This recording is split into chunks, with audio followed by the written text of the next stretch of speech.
উপস্থাপিকা মানে উপস্থাপিকা তো কালো বা একে কোথা থেকে ধরে আনছে সরকারির একটা ঝুড়ি এনে জিজ্ঞেস করা যে এটা কি এটা বলতে গেলে মিডিয়াতে আমার ফার্স্ট অ্যাওয়ার্ড সাংবাদিক এবং উপস্থাপক হিসেবে। তো ভালো লাগছে সব মিলে, কারণ উপস্থাপিকা হিসেবে কাজ করতে গেলে পজিটিভ কমেন্টের থেকে বেশি নেগেটিভ কমেন্টই পাওয়া হয়। সেই জায়গা থেকে সম্মাননা পাওয়া আমার জন্য অনেক ভালো একটা বিষয়। আমার স্কিন টোনটা যেহেতু কালো, আমাকে অনেক সময় এই কমেন্টটা করতে হয় যে এই উপস্থাপিকা তো কালো বা একে কোথা থেকে ধরে আনছে। তো এরকম যখন শোনা হয় খারাপ লাগে, আবার অনেক ভালো কমেন্টও পাই। তো যখনই কাজের স্বীকৃতি পাই ওটা তো ভালো লাগে। এটা আমি মূলত উপস্থাপিকা হিসেবে পেয়েছি, উপস্থাপিকা ক্যাটাগরিতে। আমি একটা শো করি কালের কণ্ঠে, গসিপ এন্ড গ্লিটস। এইটার জন্য আমি মূলত এই শো। পথ চলার যে শক্তি, এটা আমি আমার মায়ের থেকে পেয়েছি। আমার মা আমাকে সবসময় ইন্সপায়ার করে।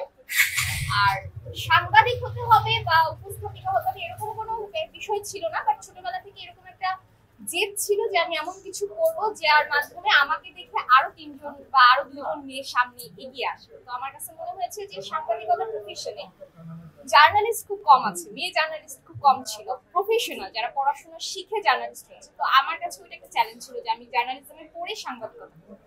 আমাকে যদি কেউ পরিচয় দেওয়ায় বা পরিচয় করিয়ে দেয়, ফার্স্ট অফ অল আমি জার্নালিস্ট হিসেবে পরিচিত হতে পছন্দ করি, কারণ লেখালেখি বা স্ক্রিনে কোনো একটা ঘটনা ঘটেছে সেটাকে বর্ণনা করা ওটা আমার প্যাশনের জায়গা। আর উপস্থাপনা আমার শখ থেকে করা। অনেকে বলতো যে তুমি খুব সুন্দর করে কথা বলো, তো আমার মনে হয় যে তুমি অন স্ক্রিনে ভালো করো।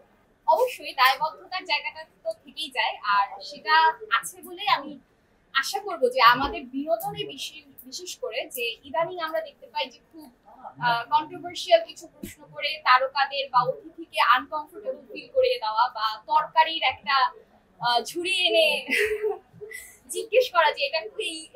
তো আমি মনে করি যে উপস্থাপিকা বা উপস্থাপক হিসেবে আমাদের একটা দায়বদ্ধতা থাকে যে এই ধরনের লেম কন্টেন্ট দর্শকদেরকে না দেখানো, বা আমাদের যে সামনের প্রজন্ম আসছে আগামী প্রজন্মের জন্য আমরা ভালো কিছু